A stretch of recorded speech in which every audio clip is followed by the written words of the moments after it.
Zeker 3 keer in de week zit Peter Hutting met zijn bootje op het water. Urenlang tuurt hij dan op zijn schermpje met sonarapparatuur naar de bodem van de Maas. Om die ene vis te spotten die de moeite is om te vangen. Ik kan ook hier aan de kant gaan zitten, maar kijk eens hoe groot de Maas is. En dit water is behoorlijk diep. Hij kan overal zitten. Dus wij leggen echt heel veel kilometers af om die vissen te zoeken. Ja.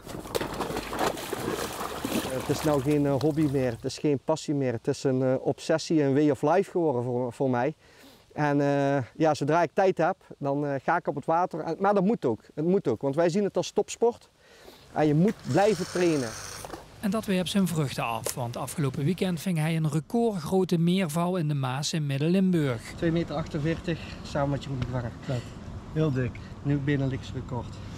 Toevalstreffer, ja, je kijkt eigenlijk, je zoekt er wel naar. Hè? Dus het is niet van, ja, ik zie hem, ik vang hem, het is geluk. Nee, want ik sla heel veel vissen over. Had u meteen door van dit is iets bijzonders? Ja. Ja, was dikke vis. Ja, zeker weten. Dat de vissen zo groot kunnen worden heeft alles te maken met de beschermde status van meervallen.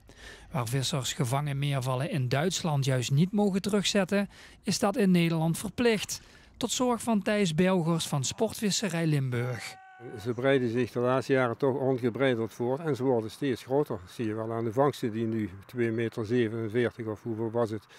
En 150 kilo ongeveer. Dat is, ja, die hebben we wat nodig op een dag. Ik heb zelfs gezien dat in Eends, van de Oorleplas in Oor, zat ik te vissen in de boot, dat er een eend plotseling verdwenen was op het water. Dus die werd gewoon gepakt door de meerval en opgevreten. Ik zie wel eens af en toe van die hele kleine hondjes zwemmen. Ja, kijk, hij weet niet dat het een hond is. Voor hem is het een prooi. Ja? En als er eentje toevallig echt in de buurt is, ja, die zou hem gewoon wel eens kunnen pakken. Ja. Ja. Belgers pleit dan ook voor het opheffen van die beschermde status. Laat de beroepsvisser op meerval vissen als compensatie voor de paling die ze niet meer mogen vissen. Omdat die vervuild was en de palingstand heel sterk achteruit gaat, zou de meerval een heel mooi alternatief zijn, naar mijn mening. En Hutting is alweer bezig met een volgend doel. Ik kan jullie een klein primeurtje geven. Ik ben op het water bezig weer. Daar heb ik een nog grotere vis gezien.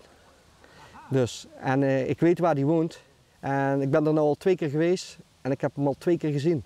Dus ik hoop hem binnenkort bekend te kunnen maken. Ja. Maar dan spreek ik echt over een vis over de 2,50 tegen de 2,60 meter aan. Ja.